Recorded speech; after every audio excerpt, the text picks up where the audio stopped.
Greetings and welcome back to another episode of Conquering Diabetes. Let's address a question that frequently comes up. Why are processed meats on the food list?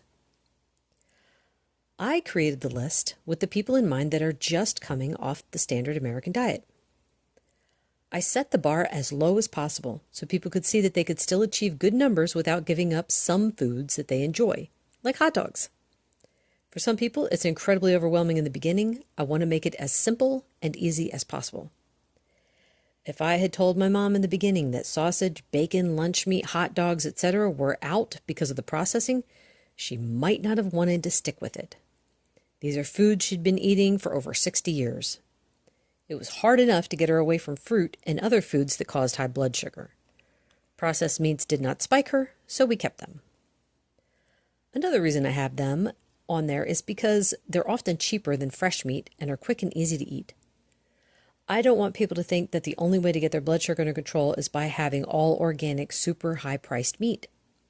If that were the case, most people would never even bother trying. Sadly, I see a lot of people in other groups saying that it's too expensive to eat healthy and they feel defeated.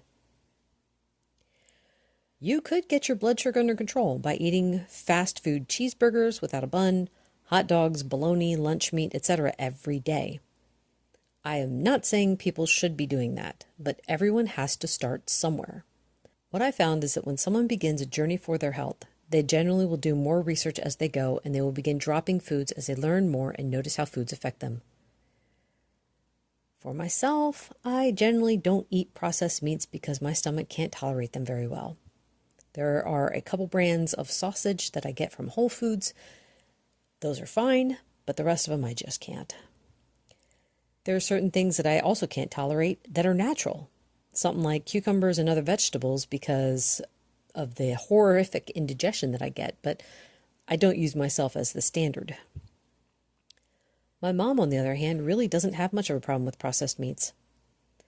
I do limit them. I still try to limit making them for her because I feel like the less preservatives her liver has to filter out, the better. I encourage everyone to read labels and become familiar with the ingredients so that you can make the choice for yourself what to include in your way of eating. If it doesn't spike you and you're okay with the ingredients, you can decide if you're going to keep it. Later on, you might change your mind. One last thing to say, my personal opinion. The cleaner we eat, the better for the whole body. The less strain on the system, the less your body has to filter out, the less toxins going in, the better. But at the same time, I want to meet people where they are and go from there. Not shame them for having something like Spam or any other lunch meat. That's all for today. Thank you so much for listening. Bye.